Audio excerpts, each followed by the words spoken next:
Apalah sebut wasiat satu. Tamat mahat wasiat nara apal nih menitikan dia cara mahat guru nih dua nih apa coba wasiat satu sebut wasiat Maulana Syekh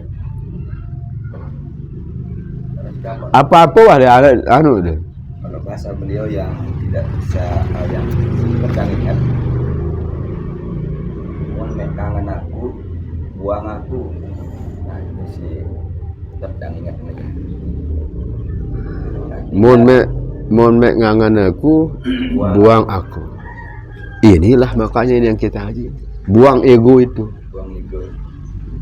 Maka berjuang di Nahdlatul Wathon ini di mana saja sama. Dan tidak harus pada kita duduk di ini. Yang penting berkhidmat, ikut serta berjuang di Nahdlatul Wathon ini. Karena aku ini memang penyakit aku kan. Itu kan penyakitnya iblis kan. Tatkala kemudian Allah Subhanahu wa taala mendeklar bahwa Allah akan menjadikan manusia sebagai khalifah, wala yang paling tidak setuju itu siapa?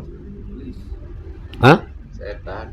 Ya, iblis itu. Wa idza qala rabbuka lil malaikati inni ja'ilun fil ardi khalifah. Tatkala ayat ini mendeklar manusia, ketika Allah berkata kepada para malaikat, saya akan menjadikan seorang khalifah. Apa kata ini? Qalu ataj'alu fiha ma yufsidu fiha wa yasfiku dima'a. Kemudian malaikat ini kan, kenapa engkau ingin jadikan manusia yang merusak di muka bumi dan bertumpah darah? Wa nahnu nusabbihu bihamdihi wa nuqaddisu lahu. Kenapa engkau tidak jadikan kami saja yang setiap saat memujimu dan mensucikanmu? Qala inni a'lamu ma la ta'lam. Aku lebih tahu daripada kamu itu.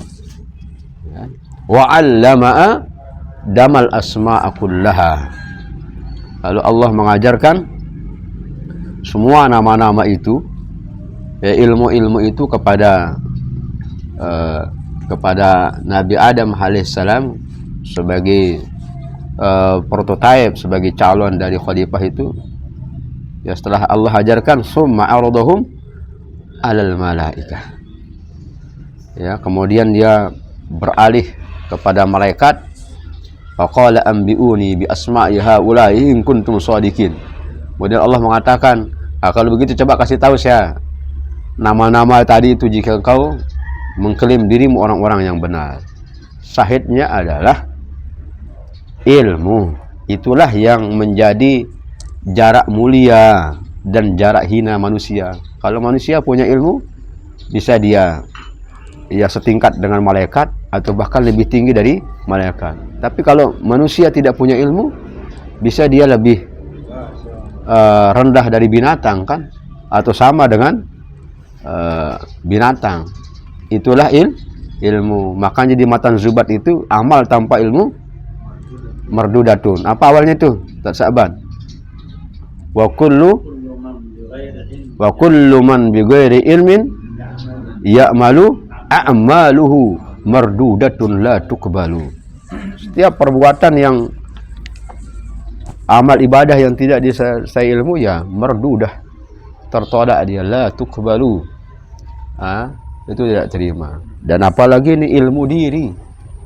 Ya, ilmu diri. Orang kan jauh-jauh berembe posisi tidak Allah Ta'ala. Iya, posisi itu tengah haji ini. Namanya Gurenang, bak kata-kata hari ini juga.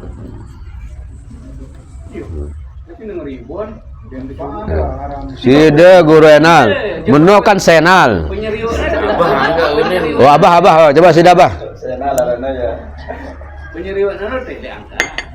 Dekat hari ini apa? Ya, ini baik ini. Nah, di sini makanya disebut lanjutan yang tadi itu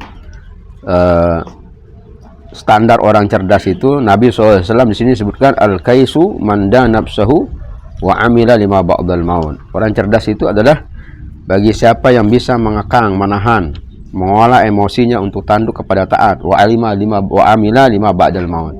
Dan terus melakukan aktivitas berkontribusi kepada kebaikan, ya akan dia terumi ba'dal maut, setelah mati. Itu orang cerdas. Wal ajiz, siapa orang lemah, siapa orang bodoh, mau dia profesor, doktor misal gelarnya, tapi kemudian dia perturutkan nafsunya, termasuk ajiz. Di sini katakan wal ajizu man atba'a nafsahu hawaha. Orang yang lemah, orang yang bodoh itu adalah orang yang mengikuti hawa nafsunya dan tunduk terhadap keinginan nafsunya. Gitu. Anak kesanggah-sanggah kanggo setuju ya ndah. Kalau beda nafsu dengan syahwat, meski objeknya. Nafsu dengan syahwat. Nafsu itu kan terjemahan dari syahwat. Ada pernah yang mengatakan keadaan yang syahwat itu lebih ke material, jadi sedangkan kalau nafsu itu yang berbanding sama. Oh, kalau mau pakai bahasa Arab, antara nafas dengan syahwat beda. Kalau nafas ini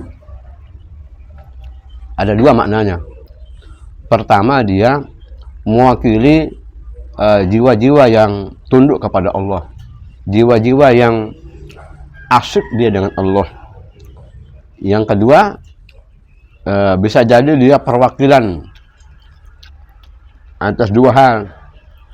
Ada manusia yang memang ya ba'dahu syahwa, ba'dahu maksiyah, wa ba'dahu taat.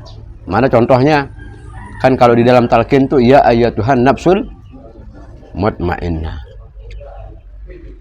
Kemudian bahkan besok di hari kiamat itu pada persidangan mahkamahnya Allah itu kan kafa binafsikal yauma 'alaika hasiba.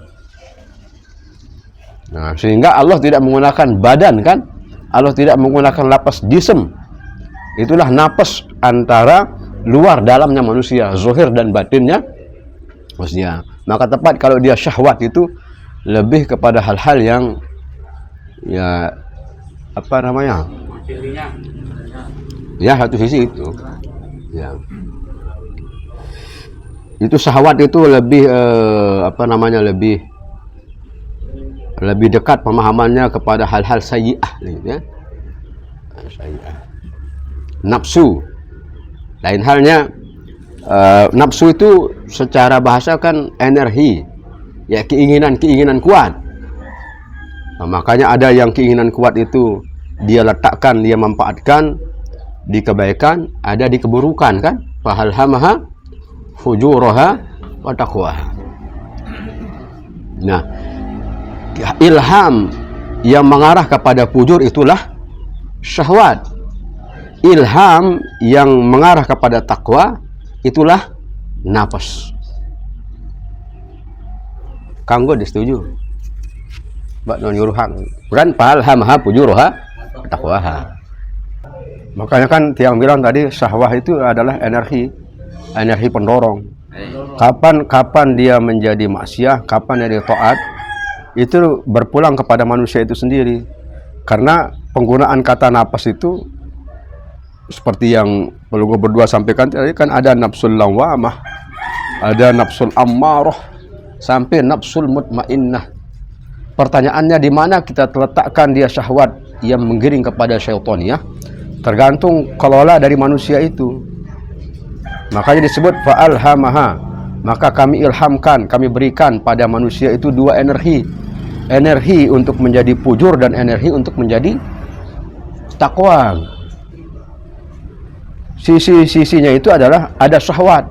Jadi syahwat ini jangan dikategorikan dulu apa namanya kotor, itu energi. Keinginan kuat. Keinginan kuat kalau itu diarahkan kepada fujur maka itulah maksiat. Ketika kemudian keinginan kuat itu berujung kepada takwa, itulah taat.